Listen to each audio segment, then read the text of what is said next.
I've always felt the greatest skill of a leader is the ability to build consensus.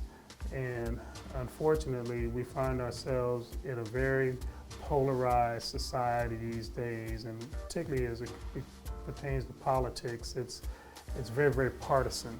And you have to have that willingness to find some middle ground and to find some compromise and kind of what's in the best interest, the greatest good.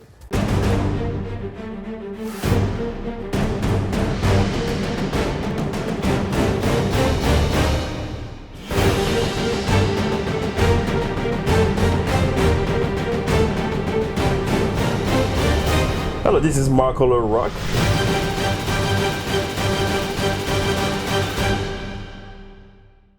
Welcome to Inside a Great Mind. My name is Marco Rock. I'm your host when we interview leader, entrepreneurs, game changer, author for the purpose to inspire and inform you. Today on the show, we have Mr. Thomas Warren. Thank you, sir. How are you? I'm doing great. Thanks for having me. It's a pleasure. Tell us who is Mr. Thomas Warren. Sure. Well, I am president, chief executive officer here at the Urban League of Nebraska. Okay. I've been here for 12 years now. Native, born and raised here in Omaha, product of Omaha Public Schools. Spent 24 years in a previous career. I had the honor and the privilege to serve in the city of Omaha with Omaha Police Department. The last 4 years as chief of police. And so I retired in January of 2008 and transitioned over here to the nonprofit sector, where it gave me an opportunity to continue my service to this community as well as to the city of Omaha. So the president and chief executive officer of Urban League of Nebraska. What is the role of your organization in this city? So the Urban League of Nebraska, we have served this community since 1927. That's like a long time ago. We have been an institution in the North Omaha community. We are affiliated with the National Urban League, so there are approximately 90 Urban League affiliates in the United States and 36 states, including the District of Columbia. Okay. And so you will find an Urban League affiliate in just about every urban community in America. So here at the Urban League of Nebraska, our primary areas are education and youth development, employment, and career services. So we do a lot of job placement and a lot of job training. We're also a traditional civil rights organization. So we do get engaged in some advocacy around social justice related issues, education reform, juvenile justice reform. Of course, we promote civic engagement, and so we will be involved in the 2020 census, raising awareness, making sure every individual and every household is counted, particularly in traditionally underserved communities. And we do get engaged in voter education and voter registration.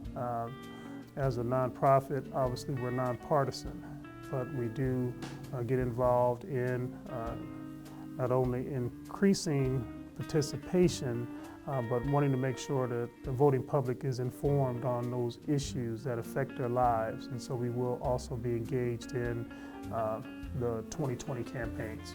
So getting involved in the campaign, what does that mean? Even though you guys are bipartisan, how does it play actually? Sure. We may be involved in hosting forums, whether it be candidate forums, depending on what the issues are. If there's a ballot referendum, there could be not only a bond on the Juvenile Justice Center, which we did weigh in support of construction of a new courthouse and a new detention facility. Potentially, we could have a bond issue on the street resurfacing and street maintenance.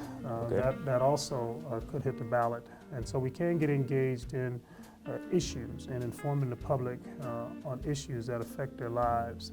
Talking about a job placement, how does it work? Do people come to you guys, say they were seeking for a job? You guys work with company to match them? How does it work effectively? So all of the above. And so our programs as they pertain to employment and career services, the Urban League has been a traditional clearinghouse for job seekers as well as our employer partners. And so we have a number of different programs that we focus on, not only job readiness, workplace etiquette.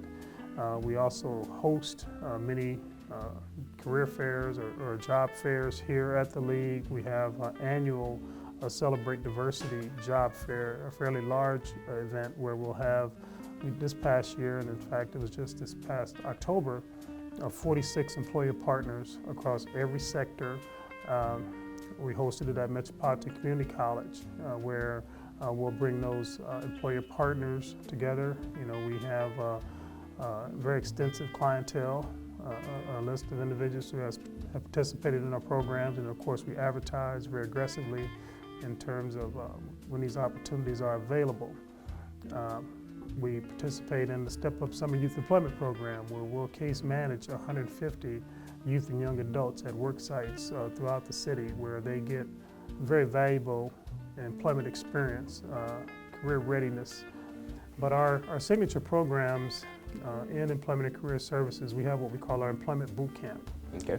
And so we have a fully equipped computer lab here on site, about 20 workstations, where it's a 3-week intensive job readiness program.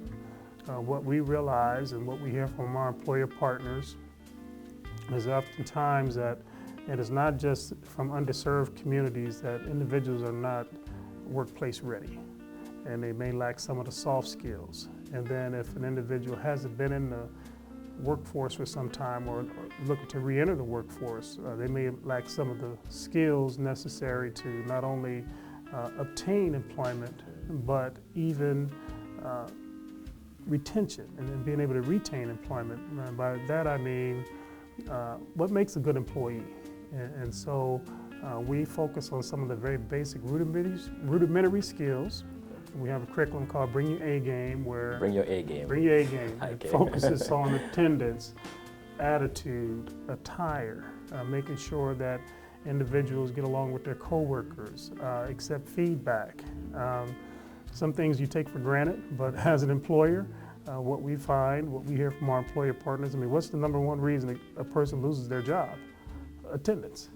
And absenteeism is the number one reason people get fired from the job, and or being late. And so just reinforcing some of those basic rudimentary skills that are necessary not only for someone to survive in the workplace, but to thrive in the workplace. And so we do have a curriculum that we administer.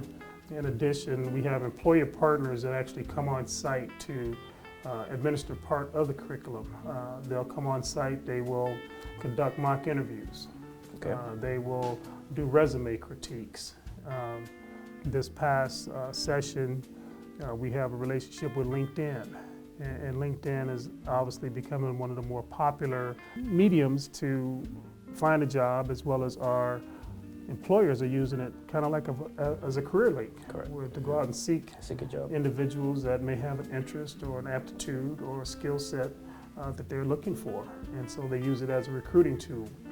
We have a partnership with LinkedIn. They have what they call a social impact initiative, where they're trying to get more individuals from underserved communities access to the LinkedIn platform, where our students, our clients, our staff have all been trained as coaches, because most people use just a small portion of the functionality on LinkedIn. It is a very robust platform. And so if you're only losing 10% of the functionality, you really miss out on some of the additional features. So they got an extensive training course on how to use LinkedIn, and 6 months of the premium package for LinkedIn. And with our boot camp, we also provide a $50 stipend for participation and attendance. And so I can give you an example.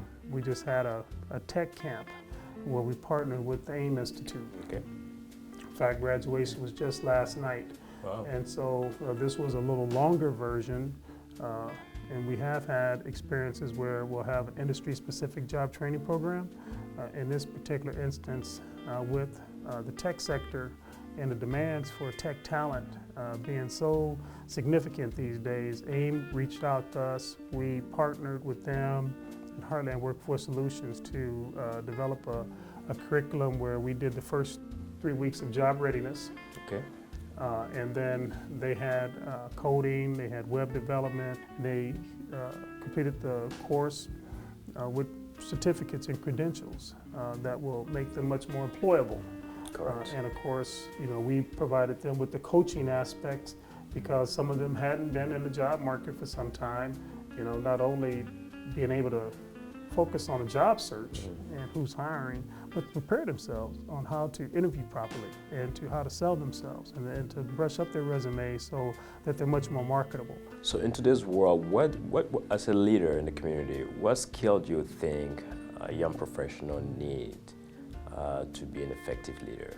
Well, I